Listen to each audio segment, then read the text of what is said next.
എന്തു പറയും ഞാൻ, എന്തു പറയും ഞാൻ, എൻ്റെ ഭഗവാനോടെന്തു പറയും ഞാൻ.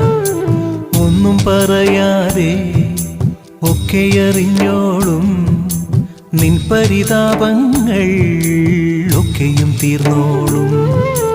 എന്തു ചോദിക്കും ഞാൻ, എന്തു ചോദിക്കും ഞാൻ, എൻ്റെ ഭഗവാനോടെന്തു ചോദിക്കും ഞാൻ.